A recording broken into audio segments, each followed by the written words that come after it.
Welcome to Waiting on the Trade, a monthly comics book club for people who can't keep up with monthly comics. I'm Matt Ledger. I'm Patrick Fitzgerald Fleck. And I'm Catherine Prince. This month, we're talking about Atomic Robo and Other Strangeness, a set of incredibly fun short stories starring everyone's favorite adventure scientist who's also a robot, Atomic Robo.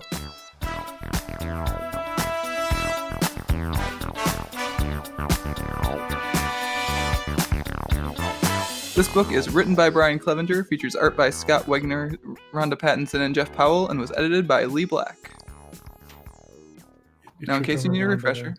Oh, no, I didn't. I never trip over Rhonda. I always see her clearly. Fair enough. I think he wanted to say Robert Pattinson. I tripped over Wegner, actually, because I never know what to do with that E in the middle of it.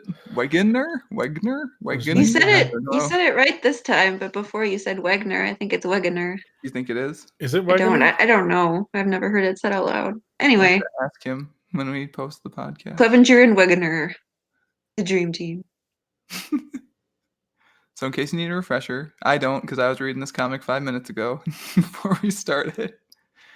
This volume of Atomic Robo includes 4 short main stories, each of which takes place during a whirlwind week in Atomic Robo's life. We got vampires, we got Power Rangers, we got Doctor's Dinosaur, and Undead Edison's up in this thing, and it is full of great fun goodness.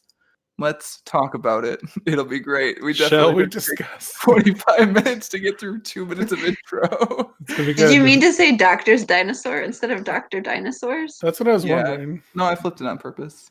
I'm a pro. I can ad-lib. Watch. Wegener. Wow, I'm so impressed. Thank you. Kat, welcome back to the podcast. Thank you. You're welcome. You can't pause because then I think your mic is dead. I was just like, oh, he didn't trip off over the little S that I threw in there. Yeah, I'm an expert ad-libber. I don't need to read it. Okay. It's going to be yes and all night. It's going to be great. Welcome back to the podcast. It feels like it's been a long time since I saw you. It's funny, listener. It's funny because she's married to him. Yeah, and we work from home now. Yeah, we Yeah. see each other 16 hours a day, roughly, at this point. It's a timely joke. It's timely. Yeah. All right. Now back. Haven't killed each other yet. Was that you knocking on wood right there at the end? We had a nice bike ride today. Nice. It was great. Get rid of some of those frustrations. I appreciate that.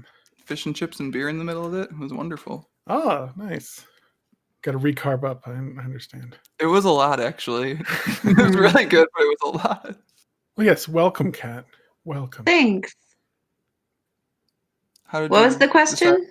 How did you decide to choose Atomic Robo for this podcast? Well, I wanted something fun. I wanted to revisit something I've already read and liked, but enough time has passed that I don't remember every single detail about it.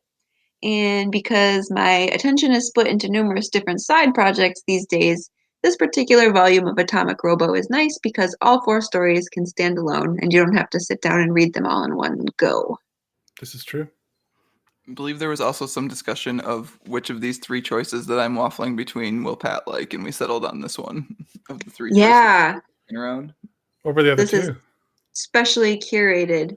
I was thinking of, I always call it Doom Patrol, but it's not the one with the drop bears. Next Wave. Yeah, I was thinking of Next Wave, which is really nice because it's a standalone. But Matt didn't want to do that one for some reasons that we don't need to get into. Yeah. Yeah, and then we just found an interesting comic called Sleepless, which was more of a romance.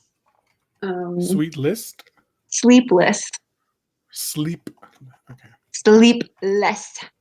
Gotcha. And I didn't really feel like discussing romance. I thought this one was fun because it was more like action-y. And it's got some pop culture references, what have you.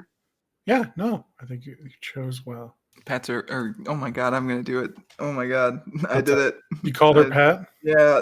The triad unites. The circle is complete. Mike screwed it. Kat's a really big Power Rangers fan, so she really likes that story. Oh yeah, nice. Yeah, I saw my first Zorgon montage a couple years ago. What is that thing called they make? Megazord. That was like Yeah. the most blissful 5 minutes of my life when you like actually were super into Megazords, and then you realize they just repeat the same sequence every episode, and you were Yeah, off. like literally by the end of the episode, I was like, okay, I'm done with this. That's its charm, Kat. That's its charm. It was a good 5 minutes, though. It was a really blissful 5 minutes. Blissful. Floating head, right? Yeah, Zordon's a floating head. Okay. Wait, so they make a Zord and there's a Zordon? Yeah. What does Zord mean in that language? Bald. They make a bald. Hairless. I mean, all the robots are hairless, so maybe. Yeah. So how did you originally find Atomic Robo way back in the day? Well, the entire beach scene from the Dr. Dinosaur story was actually my very first ever free comic book day acquisition back in 2009, I believe. Oh gosh, that would be your first ever free comic book day. Yeah, it was. And it was like, it was the mother load. It had everything. So tongue-in-cheek critique of the way dinosaurs are misrepresented in popular culture, a charming anti-hero, being the dinosaur, again, science things, gunfights, palm trees. Yeah, it was a quality free comic book day that year.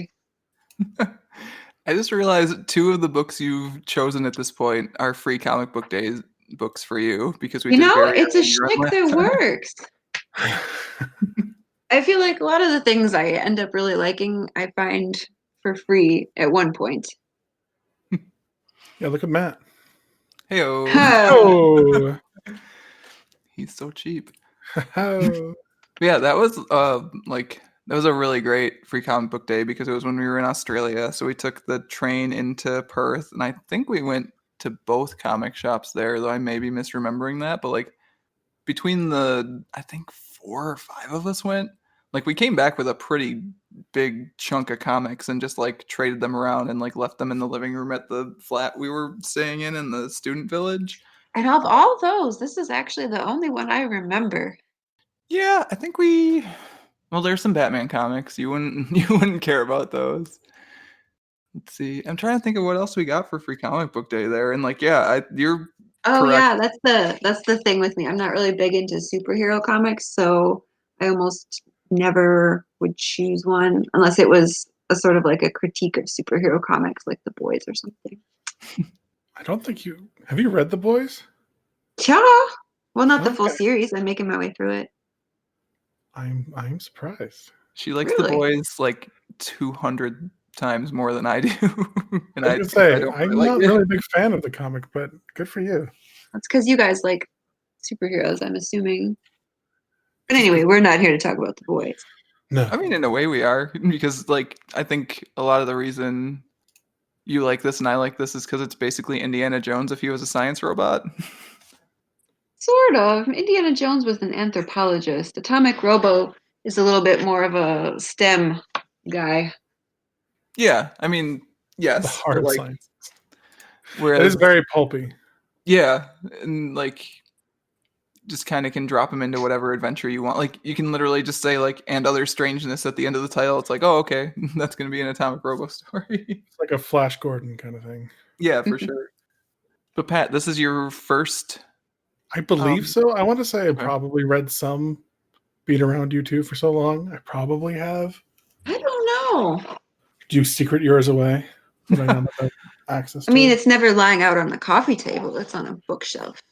I mean, it's like one of those things where because we've moved around so much and because my comic collection has been interspersed between different places in my parents' house and blah, blah, blah, like it's possible I didn't ever have it when we were living together.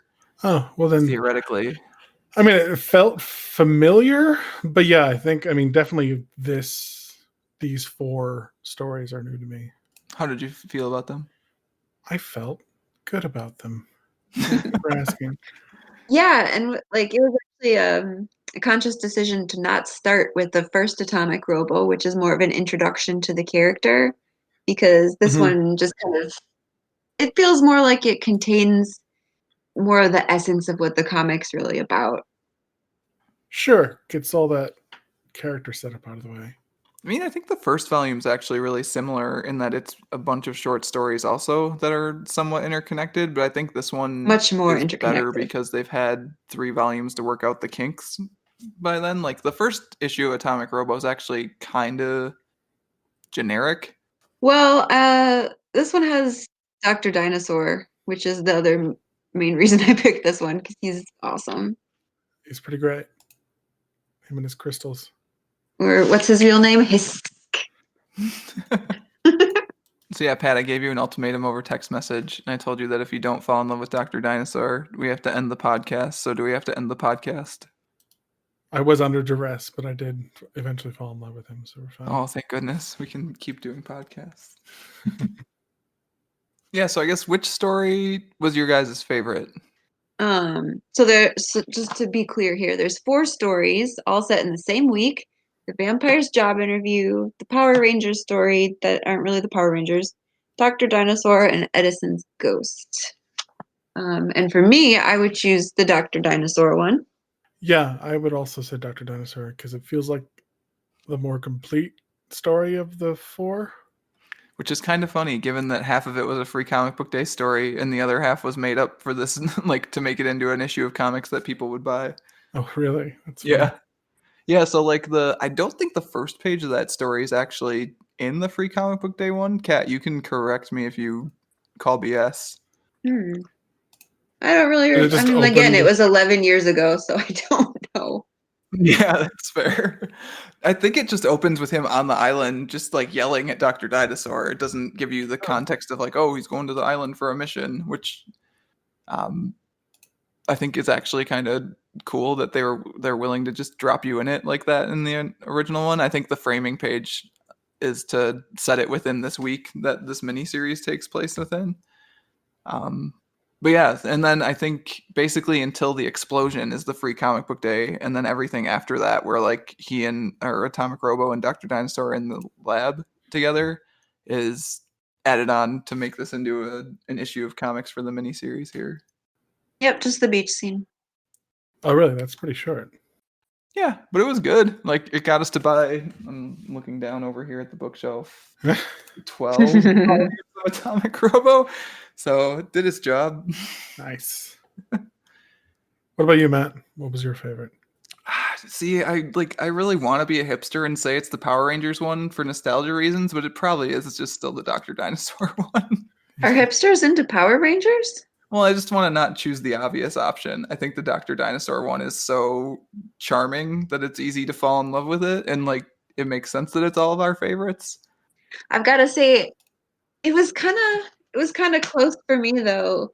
I really like the vampire's job interview. Like, God, I would love a job interview like that. How exciting!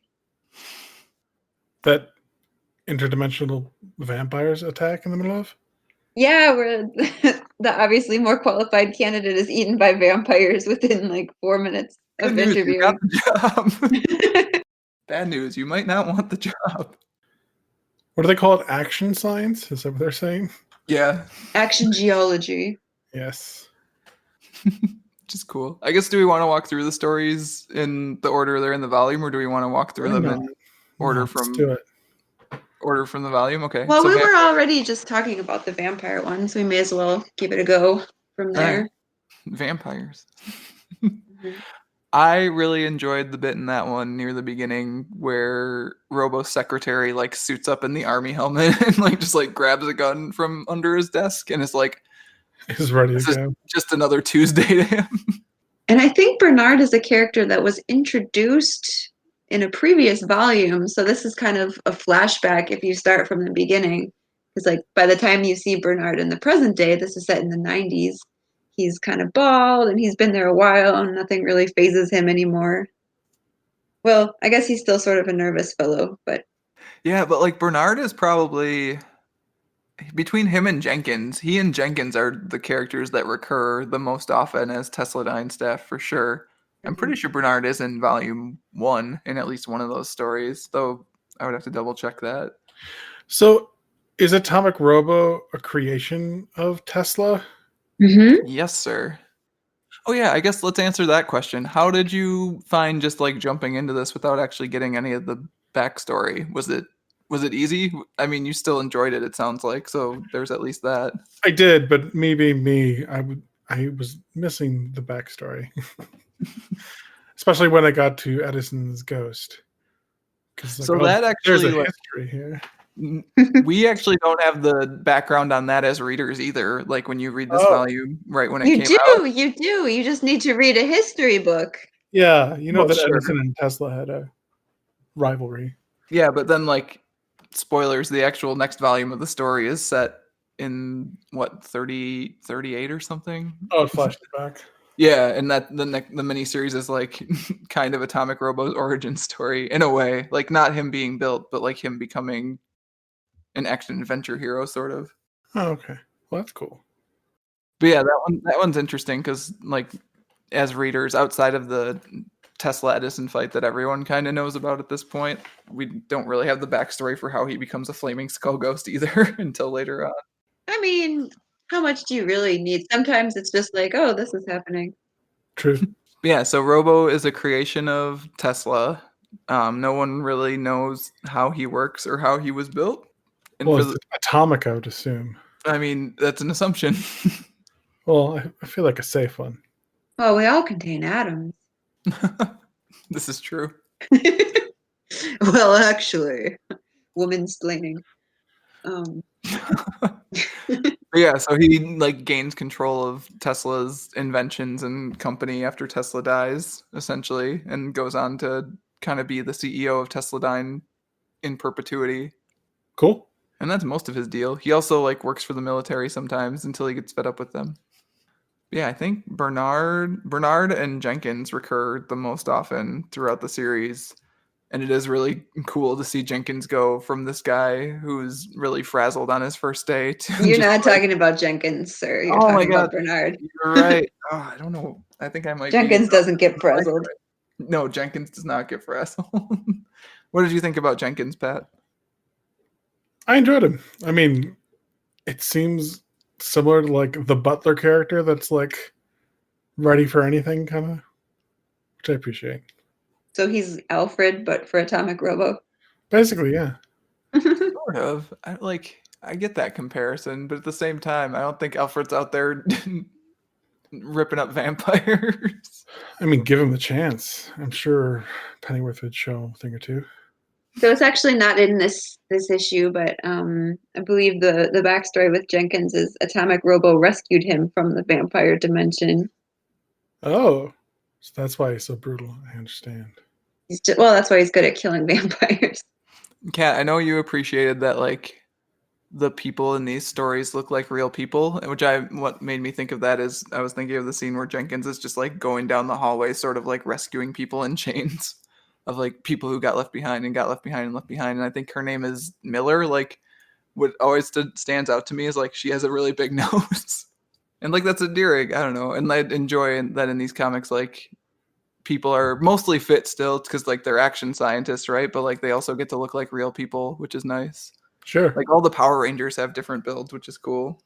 Yeah, one of the things I do when I'm reading a comic is see, because I feel like with a lot of the superhero comics in particularly, it's they're basically just a different color and hairstyle on the same cookie cutter perfect face and body.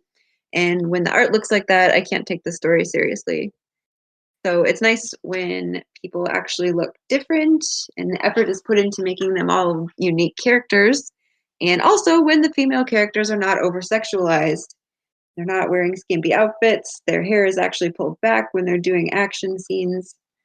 It's it's the little things. Unlike Miller's nose, am I right? Oh, Oh. oh. So yeah, they're invaded by vampires. Mm-hmm. Jenkins slaughters most of them, and then Crystals save the day. I think It's it's true. diamond.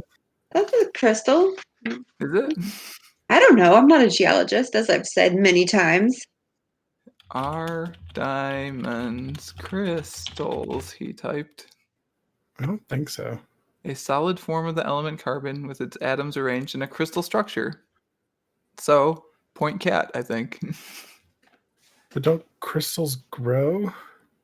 And diamonds are made under whatever. I'm not a geologist. Me neither. I really enjoy. Well, first, I enjoy the moment in that story where Robo tells Bernard to count to 10 and then run in with his gun. And Oh, yeah. Jenkins has already cleared the room, and Bernard runs in, and Robo just shoves the gun up, and it goes through like whoever's on the next floor with that hanging there poster. Still somehow at his desk. In the middle Well, it's of probably it. not someone who works at Tesladyne. It's probably someone on one of the other floors who works for someone completely different. Oh. Because Robo's always talking about how they annoy their neighbors. Oh yeah, later on his neighbor is what's that car company where they just shot something into space? Oh, Tesla? Yeah. Yeah. That's right. Pat, there's a later volume where like basically Robo moves in next to Richard Branson for like Virgin Space and Elon Musk in the middle of some desert, essentially. And they end up having a neighborhood association where they like tell Robo that he can't finish his construction. And he's like, there are only 2 other people in this neighborhood association. Why are you doing this to me? Nice. So circling back, I suppose the second one with the Power Rangers was a lot of pop culture references that didn't make as much sense to me. So it was not my favorite, but it was still good. Yeah, I enjoyed it. You enjoyed it? Yeah, You I don't know. enjoyed it. What do you want from me? I'm a Power Rangers mark though, so that one wasn't my favorite. that's fair. I think it only works if you have nostalgia for some of those things, like, and especially Power Rangers things. I And wouldn't say you're not a only. big Power. Well, I mean, like it works more, I guess. Yeah. Pat, are you secretly a Power Rangers guy too? And I don't know. I mean, as much as anyone growing up in the 90s is a Power Rangers guy. Okay. All right. So no then. You guys had to laugh at the scene where it spits out the Red Ranger's helmet, though, right? And hits Robo with it. That was The a Shinkabees. fantastic use of perspective on the point of the artist, because it really does look like he's been decapitated, but then he isn't. Yeah, it got a little darker than Atomic Robo normally gets there for a second. I mean, I appreciate it. It's not just Power Ranger references. There's definitely like Ghost in the Shell and other mecha anime references in there. Oh yeah, there's some Gundam stuff to the point where I was kind of upset that the robot at the end isn't an actual Megazord, but like if you're gonna work more references in, it can't really be a Megazord, so that sort of makes sense. Yeah. It's more like a Gundam or a Metal Gear sort of deal. Metal Gear. Metal Gear Solid has Zorgs in it? Oh yeah. Yeah. That's what the Metal Gear is. I thought it was about Snake. Snake? It's about Snake trying to stop the Metal Gear. Snake. Oh. That's solid. I like the way that they did a flashback in this too. It was instead of doing, I guess they usually do a different color border of the panels, but this one they did stippling to make it kind of look like an old-timey comic, and that was a nice touch. Oh yeah, when the doctor flashes back when he was. Yeah, it's only 3 panels, so it's easy to miss, but it's pretty good. Yeah, it was really cool. And I like how that kind of builds out this whole separate sector of the universe too, where there have been Power Rangers in Japan since like the 80s in the Atomic Robo universe, which is pretty sweet. That in this universe too, really. They're just not real. Yeah, actually, because I mean, the Power Rangers we got in the 90s are actually like the 16th season of Power Rangers from Japan. So that might even be the correct year for being like the first year of Power Rangers. I would have to look that up though. It wouldn't surprise me. I would not be surprised either. A nice touch. Again, it's the little things. And this is probably the only Atomic Robo comic where the female character is a little bit overtly sexualized. But I think it kind of works because it's a reference to like, oh yeah, the Pink Ranger has lips on her helmet and she has to wear pink. Yeah, I don't think you can give them like I don't think you could point the finger at them for the Pink Ranger. No, I'm not. I'm just like this is the one exception, but there's a reason because the Power Rangers are so like that. The other thing I really love about the Power Rangers one is that Robo's just like running around Japan fighting a beast while he's wearing like a pink polo shirt. He's just there for a visit. Yeah. But like that's so Atomic Robo to me of him just like getting into some adventure like completely unprepared to the point where he's throwing copiers out of skyscrapers while wearing slacks and a polo. One moment, I gotta throw a copy here. And never does learn Japanese. He doesn't do anything, or he doesn't do everything. Yeah, which is cool too, right? Because like as a protagonist, he could be very easily like super As an overpowered. American protagonist, I identify with that. Like he could be super overpowered, right? And like it could be tough to relate to him. And I never have that problem in any of the volumes, and especially not in this one, like relating to this immortal robot who knows far more science than I do. Because I think his personality is super endearing, and I think that's secretly the most important part of Atomic Robo. Actually, is the fact that Robo's super fun. Sure, I can see that. I'm scouring this to make sure I didn't miss any like Evangelion reference, but I'm not seeing any yet. I was wondering what you were doing. I could hear clicking. Who's that? Who's Evangelion? Evangelion's a mech anime. Oh.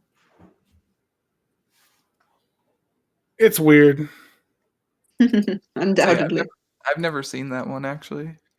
Really? It's like one Yeah. of the classic ones that everyone's like, "Oh, you have to watch it if you're an I anime feel like fan." I started it once and it was really slow and I turned it off, which It is is what happens to slow. me with a lot of things that people say are classics. Like Blade Runner, I started it and 3 minutes later I turned it off. What? But the visuals. That's I fine. don't know, man. The newer Blade Runner is better. You should watch that one. Can I watch it without having watched Yes. other Blade Runner? Sure. Okay. I mean, it's not. Some of the beats won't hit as hard, but that's okay. Hmm. It's really good though. 2049. Do it. All right, so have we arrived at the best story in the volume? I do believe we were there. So, Kat, you kind of already talked about how the first half of the Dr. Dinosaur story hooked you and what excited you about that. Do you feel like the additional pages captured that same magic? Yeah. Yeah, I thought it was a good self-contained story. Dr. Dinosaur and his crystals. Yeah, I guess, Pat, as a person who read it for the first time as one complete story, do you feel like it hung together as a complete story? Like there wasn't a joint to you in the middle of it? No, I mean the separation makes sense. He got blown up. He got knocked out. He wakes up in the lair of Dr. Dinosaur. I think you're looking at it backwards, Matt, because you experienced it differently, but I'm pretty sure it was written as one cohesive story, and then they figured out how to pick it apart into I Free don't think Comic it Book was Day actually. later. Really? If you read the introduction to this volume, they talk about how they had the free comic book story already published, and they were like, "Oh yeah, we could add on to that for putting to get it into the miniseries." Oh, wow. I didn't read that because there's no pictures, but maybe I will. You could do it Oh right now. yeah, I see it now. You're right. Yeah, the introduction for this volume is actually kind of cool because they talk about like Scott Wagner talks about how basically they were gonna take a volume off and just do some like fun one-off stories, and then he got into like having to draw entire vampire invasions and giant kaiju and a velociraptor that's really hard to draw actually.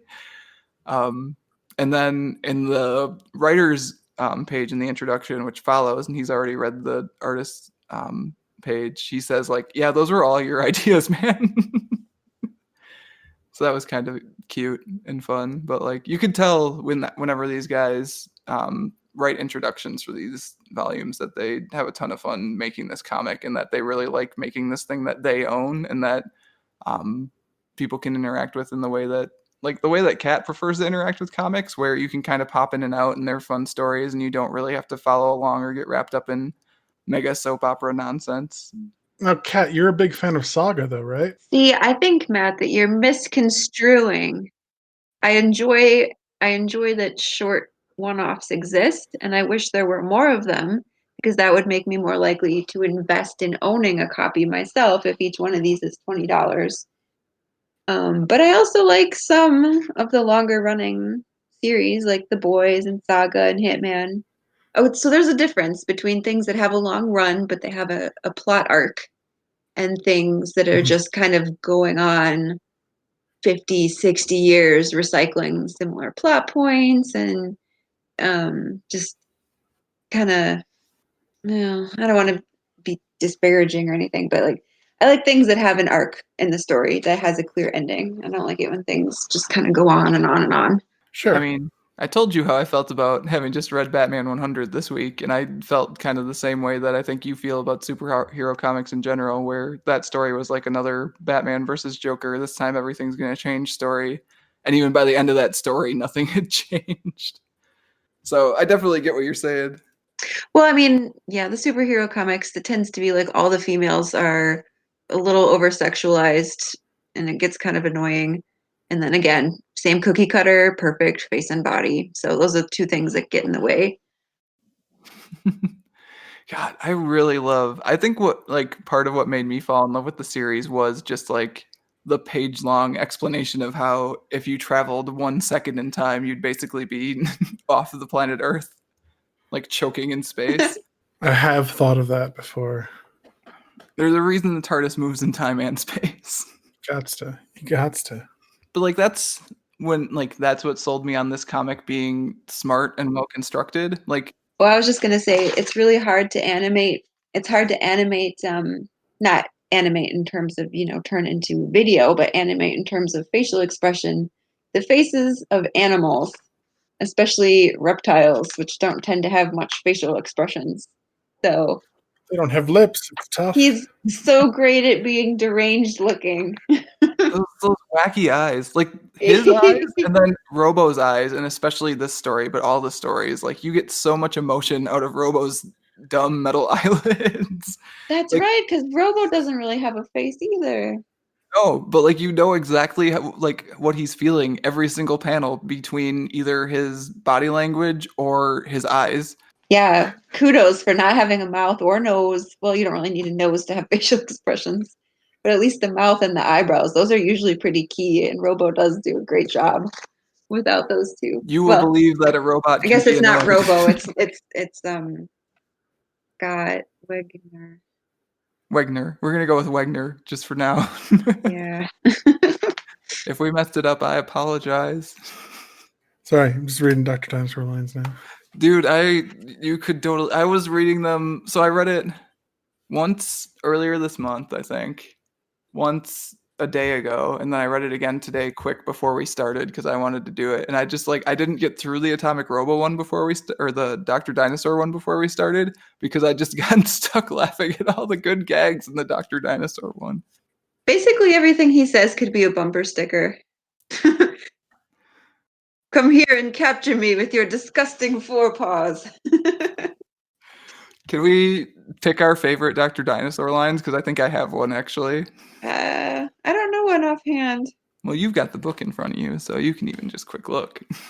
Hmm.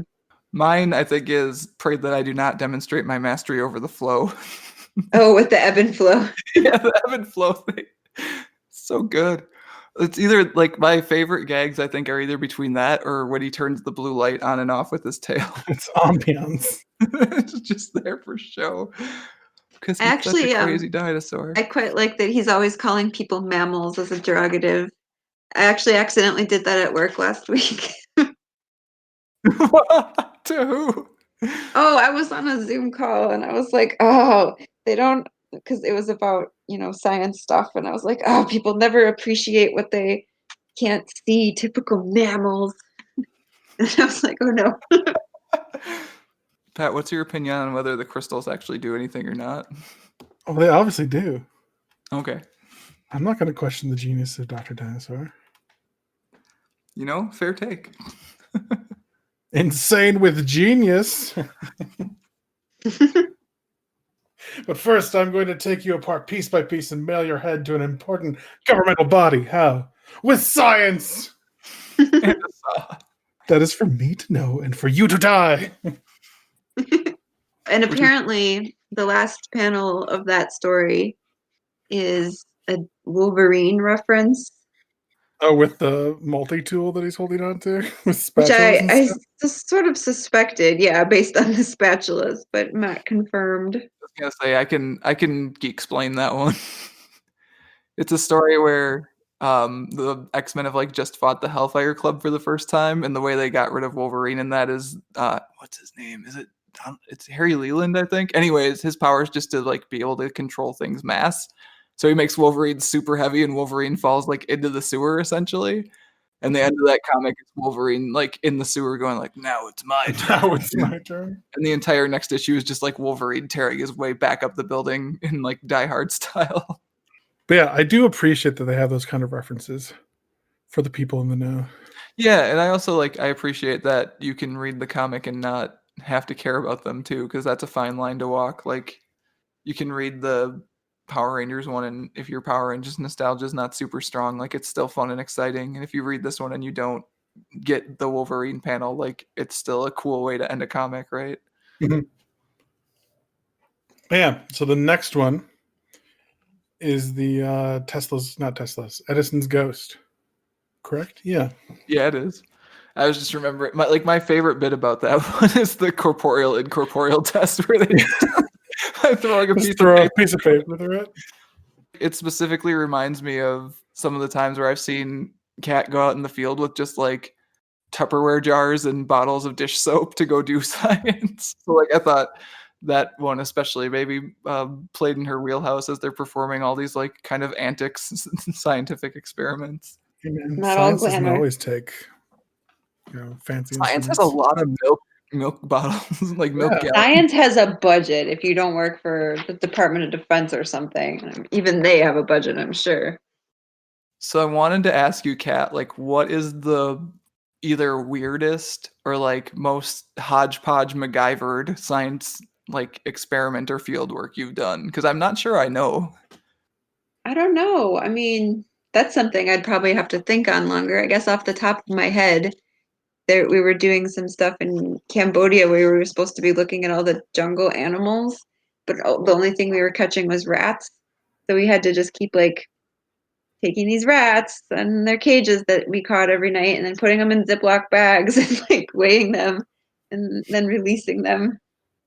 It was, I don't know if that really served a purpose for science. But what did you do with the rat weight data?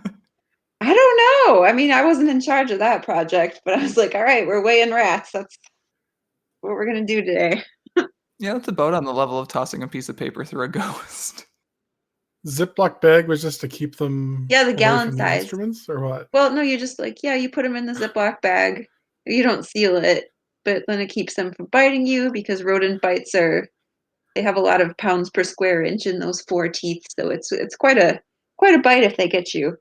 Sure.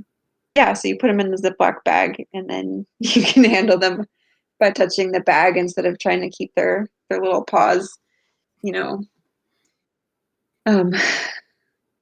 I don't know, okay? It was just a thing that happened.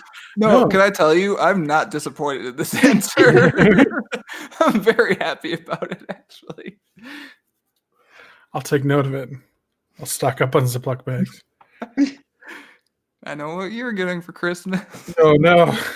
Gotta catch the rats first. With or without the rat, yeah. Okay, can I just say I'm not condoning putting rats in Ziploc bags because I feel like 9 out of 10 people are going to seal the bag, and that's not what you want to do because then you have a dead rat in a Ziploc bag 5 minutes later, and that's sad and it's gross. And again, is it serving a purpose for science? No. There's better things to get for Christmas, I think, like candy canes or something. Yep. Noted. Pat, what were you saying before I cut you off? Oh, no, I was just going to point out I appreciated all the Ghostbuster references in this issue. Yeah, the uniforms were pretty good. Yeah. Wait, there's Ghostbuster reference? Oh my god! This is why we do the podcast, so we can discover things. Also, the head device that what's-his-name was wearing in the beginning is very Egon-esque. Poor Bernard. Hasn't even been there a week. They're already saying they're going to do brain surgery on him. Well, he's seeing ghosts, man. You gotta crack down. I don't think anyone in this volume says that it's a ghost, actually. No one? Atomic Robo walks in. What the hell is that? Oh, that's our ghost. He's new. Yeah, he's a ghost. Oh, and look, Robo's last name is Tesla on his Badge. Ghostbusters ripoff. Yeah. Oh, his full name is Dr. Atomic Robo Tesla. I know. That's a weird robot in the background too. I'm just noticing this thing. Like the death robot that's in the Yeah, back. he's a little creepy, huh?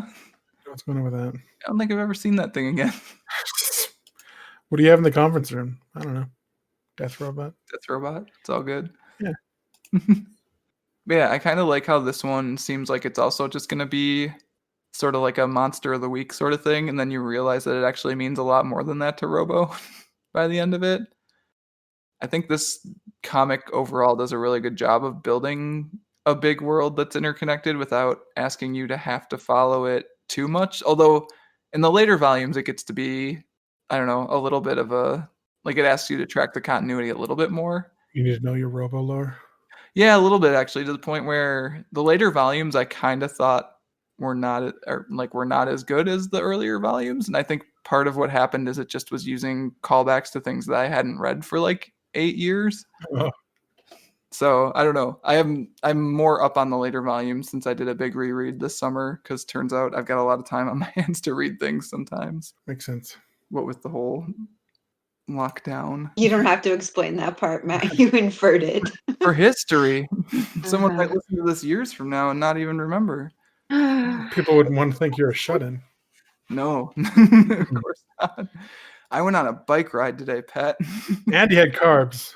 So don't you go making assumptions, listener. I talked to probably 3 other people outside this household. Oh my God. That's insane. But yeah, there's like history with Tesla and Robo. Yeah, and like it's such a great character design too. Oh, Edison? Yeah. Yeah. Yeah, is he like a lich or something? I got lich vibes. You know what I'm kind of like quote unquote mad about after having read this one and having reread like all the other volumes? We haven't actually seen Edison like in the present again. We see him in the past, like before this happens to him, but like we haven't seen Ghost Edison again, as far as I know, unless he's appeared in like some of the side Really? stories. No way, he hasn't come back? I think he has. I don't think he has. You see him in the past where like he gets into this situation that results in this, but I don't think you've seen him again in the present. But the foreshadowing. I know. I'm kind of upset about it now. There's a bunch of skulls and a line at the bottom. Oh. All his windows are green. Like the energy Edison's messing with shows up later again, but it's not him that's using it. Huh. So, yeah, Undead Edison still waiting out there. Yeah, I mean, as my first introduction to this, it has intrigued me. It is like, on average, I prefer things that are more cohesive. Unlike Kat, who likes her standalones, I do like that on occasion. But things like this, where like they're hinting at a darker background between Edison and Robo, and like promising something in the future, like that's more intriguing to me than to see like what wacky hijinks is Robo going to be up to next week, kind of thing. Yeah, you're very much like a involved through line stories guy than like I like my lore. a Yeah. gag of the week guy. Yeah. But I can definitely see the draw into like, oh, let's see what zany science adventure Robo's up to. I can And see like that. I said, it kind of does get more complex and like it gets more interwoven as it goes too. So I think you would kind of fall into that. There's actually, did your collection, Pat, come with like the B stories in the back? No, it stops after Edison. Yeah, they're of slightly lower quality than the main stories, I would say, but Hence the B. They never proclaimed to be of the same quality. They're B stories. this is fair. They're still good though, and they also flesh out some of those connections between stories. Like one of the B stories is basically the moment before Robo's going into the vampire dimension to rescue Jenkins. Nice. Now, you said that originally this wasn't a free webcomic. Do you know what heralded their freeness? I'm not entirely sure, to be honest with you. I know, so like they switched print publishers around volume 9, I think it looks like here. Like they were published by Red 5 Comics, and then they like formed their own, I think, company called Tesladyne, which is where they're publishing the web comics through and stuff. And there's like an RPG, and I think there might even be a board game. Really?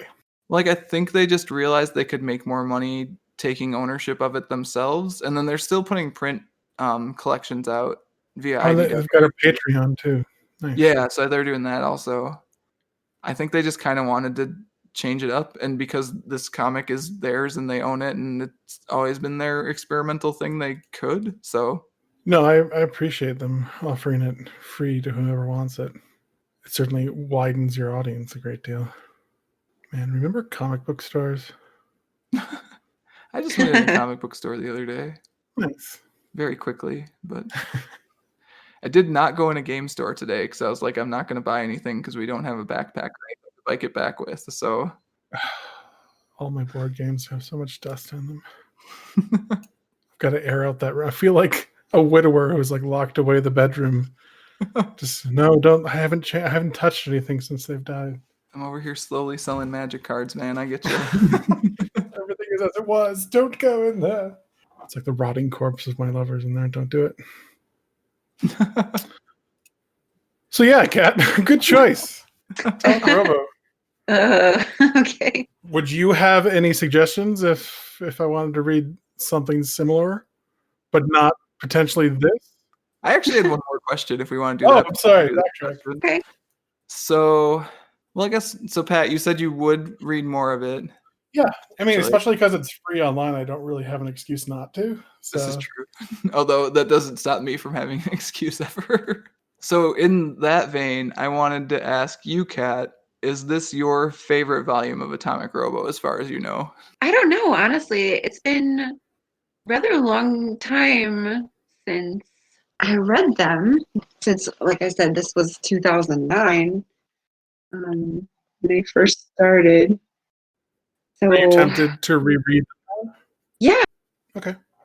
So I'd say I probably have like a favorite 3 maybe, and this is probably one of them. The Dr. Dinosaur? 3 of these trades. I mean, gotcha. This is probably one of them. The one that we read, which is volume 4. Yeah. So I guess volumes rather than trades for continuity's sake. Yeah, I think this is probably in my top 3 also because I was thinking about it. I really like volume 3, which is Carl Sagan? Yeah, it's got Carl Sagan in it. Yeah, that's one of mine as well. It also has to deal with time travel. It has like a Cthulhu monster in it. And it's got a really neat moment at the end that I don't want to spoil, I guess, for you, Pat. But like volume 3 is my favorite for a very specific reason. So that one I would recommend if you were going to so 3 above this one? Yeah, I like 3 more than this one, but I think that might just be the time travel nerd in me. I don't know. Sure. I'm trying to think what rounds out my top 3. I think there's one later called The Ghost of Station X, which I really like also. That's probably my top 3 Atomic Robo volumes. Although I haven't read the more recent ones as many times as I've read some of the earlier ones. So yeah, how many volumes total are there? I think 13 now, because I think there's one that we don't have. And we have 12 of them. So there's a lot, actually. Yeah. Which I think is kind of where continuity just started to develop itself later on, and like it just kind of happened because as these sorts of things go on, that just happens. Yeah, it's hard not to at that point. Ultimate Spider-Man was launched as like continuity-free Spider-Man, and by the end of that, if you hadn't read the first bits of it, you had no idea what was going on. But yeah, Kat, do you have any other recommendations for a Patrick who liked Atomic Robo? Darn it, I forgot the name of it again. What's that one that I keep wanting to call Doom Patrol but isn't? It's Doom Patrol. No, that one-off. I mean, Doom Patrol is another good one that you might want to check out. I don't know if it's quite along the line of this. I guess it's kooky and zany. So Next Wave is what you're thinking of, right? yes, Oh, right. Next Wave. Next Wave is it's a one-off one that I thought was pretty fun. It is An action adventure. I suppose you've already read it, huh? I have, but I mean, I agree that it has the same type of feel. Yeah, I liked that. Pat, what would you recommend to people who are looking for? I think, yeah, like Kat was saying, Next Wave hits the same type of itch, though there were some problems with it. But otherwise, Yeah. I was thinking it's much darker and I guess quote unquote mature. The Manhattan Projects. Oh, yeah, that's an interesting one, actually. I sort of got the same feel, like the wacky science and like weird historical figures popping up. Less dead Einsteins in this one. Is the Einstein die in that? Oh, I think it's been geez. I've read the first like 3 or 4 volumes. It's been a while. But yeah, it's got a similar feel to it, but it's weird science/history stuff. You guys are recommending like relatively adult stuff, and I'm just out here like repping for Squirrel Girl. This is like I mean, honestly, we need someone to do the other side, so this is a perfect like if you like this, you'll like Squirrel Girl comic to me. Of like Squirrel Girl yeah. has the same cleverness. It's got the same sort of like interest in science. It's got the same fun times protagonist. I think, yeah, now that I think about it, I think Footnotes would probably make me like this more. Footnotes would be great in this. I'm sure they'd be really good, given how clever the comic itself is. One thing I didn't do is if you hover over a page, do they do like comments? No, I'm not No, seeing they any don't. right now. I'm just seeing the page title, basically. Yeah. But yeah, I think Squirrel Girl's a good call. All right, well, cool. I think that's going to do it for this month's discussion of Atomic Robo. As always, if you want to get in touch with Pat or myself, you can find us on Twitter as @WattPodcast. You can also email us at waitingonthetrade@gmail.com and read more comics-related goodness at mattreadscomics.com. Kat, this is where I ask you where people can find you online. What are you going to decide this time? Oh, well, maybe next time I'll be online. I'm kind of a troglodyte. Would you be remiss if I send people to some of the stuff you've either written or drawn on Matt Reads Comics? Oh, you could do that, sure. Because I think you've put up some That's pretty cool about the stuff only there. place on the internet where it still exists. For now. For now, plans to be arranged. I guess one last quick comment. Do you know anything about Arise Skeleton King? Oh, yes. I was actually going to mention that and I forgot. Good call. Yeah. That is a Kickstarter thing that Brian Clevenger and some other people, including I think Lee Black, who edited this book, are doing, where they're like, it's kind of a manga-esque D&D style It thing. looks very D&D to me, yeah. Yeah, so like it's lettered by the same person who does the lettering for Adventure Zone, and it looks cool. Like It looks very cute. I considered backing it. I haven't yet. I might. I think there's only like there's 12 days to go as of yeah. right. So by the time this is up, it'll already have either been funded or not. But I'm Well, pretty sure it's already hit its goal. So a print or PDF. Oh, it did. Yes, we're okay. Show up. Yeah, it looks very cute. For those of us who missed the boat, but yeah, it looks fun. Yeah, Kat, thank you for the suggestion and thank you for coming back on. You're welcome. Good to be here. Good. Out here in internet land. You don't venture there very often anymore. I feel very special that you've graced us.